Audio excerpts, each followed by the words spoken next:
The lack of blood affected her more than it affected me, so I almost always took the fall. She tried to argue, and I knew it killed her to let me do it. But she was hurting more than I was. Usually I'd just walk home. Since it had been 3 weeks since my last blood bag, exhaustion was winning out. Waiting had sounded a hell of a lot better than walking. So I made myself at home on a truly lovely bar stool.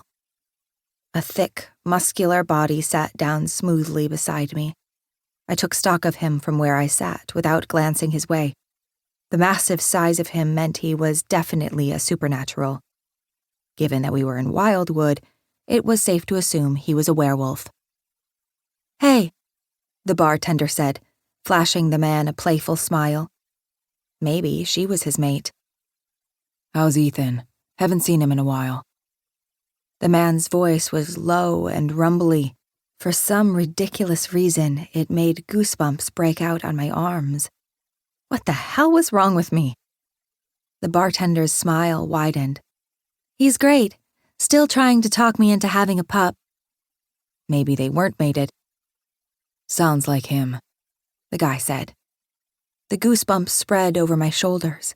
How was it possible for someone's voice to be sexy? Seriously, what was wrong with me? I'll grab your usual."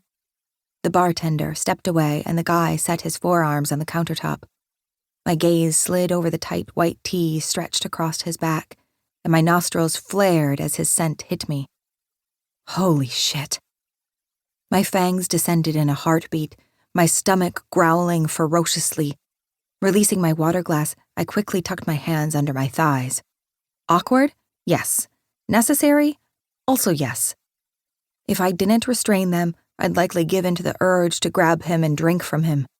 My body warmed as my eyes raked over him again. Dark blonde hair shaved on the sides but longish on the top. Thick muscles, black tattoos over almost every inch of his skin, their outline nearly visible through the thin fabric of his tee. And hell, even sitting down, I could tell his ass was incredible. Biting humans in Wildwood was a no-go, but biting a shifter? It was a one-way ticket out of the city, or into a grave, which meant I needed to get out of there, pronto. Forcing myself to breathe in and out like a normal person, I slowly released one hand from under my thigh. After a moment passed, and I was sure I wouldn't do anything crazy, I leaned down and pulled my bag off the floor. It was a large purse I'd found at a thrift store made of dark green fabric that spoke to the wolf in me. "What is that incredible smell?" she murmured into my mind, as if awakened by my thought of her.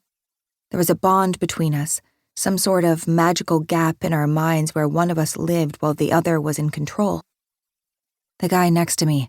"I'm getting out of here before I accidentally drink his blood."